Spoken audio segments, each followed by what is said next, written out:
ఈ 2 సంవత్సరాలలో లీకుల మీద లీకులు, ముఖ్యంగా మా పార్టీ లీడర్ల వ్యక్తిత్వ హననం చేసే విధంగా, క్యారెక్టర్ అసాసినేషన్ చేసే విధంగా మీరు ఏదైతే వ్యవహారం చేస్తున్నారో దీనికి బాధ్యులు ఎవరో అని అడిగిన వారు మాకు సంబంధం లేదండి, మీడియా ఏం రాస్తే మాకేం సంబంధం అని చేతులు దులుపుకునే ప్రయత్నం చేసినారు. వారు నేను సూటిగా అడిగాను, మీరు గత 2 సంవత్సరాలుగా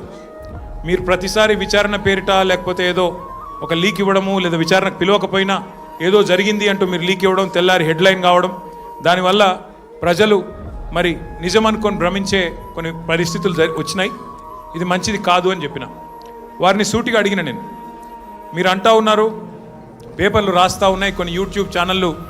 మరి ఇష్టం వచ్చినట్టు మాట్లాడుతున్నారు, కొంతమంది చాలా నా మాట అనడానికి నాకే సిగ్గుంది, కొంతమంది హీరోయిన్లను వీళ్ళేదో ట్యాప్ చేసి బెదిరించి ఇష్టం వచ్చినట్టుగా వాళ్ళు ఏదైతే అడ్డగోలు వ్యాఖ్యానాలు రాసినారో ఇది వాస్తవమా, వాస్తవం అయితే నా ముందు పెట్టండి, చెప్పండి, ఎవరికి అట్లా జరిగింది దయచేసి చెప్పండి అని చెప్పాను. అనగానే అక్కడున్న అధికారి గారు, లేదండి అది కరెక్ట్ కాదు, మేము ఆల్రెడీ మీడియాకి చెప్పాం కదా అన్నారు. నేను అన్నది ఏంటంటే, అయ్యా మరి మీరు కరెక్ట్ కాదు అని మీరు చెప్పిందేమో ఎక్కడో ఇంతంత వస్తుంది, మరి ఇష్టం వచ్చినట్టు మీరు ఇన్ని రోజులు నడిపిన కథనాలకు ఎవరు బాధ్యులు, మా కుటుంబాలకు మాకు కలిగిన క్షోభకు మా వ్యక్తిత్వ హననానికి ఎవరు బాధ్యులు, ఈ లీకులు మీరు నిరోధించలేరా అని అడిగిన. ముందుగా మీడియాకి నేను ఒక అపీల్ చేస్తూ ఉన్నా, దయచేసి ఈ ప్రభుత్వం లీకు వీరుల ప్రభుత్వం, వీళ్ళు కేవలం లీకుల మీద ఆధారపడి నడిచే ప్రభుత్వం.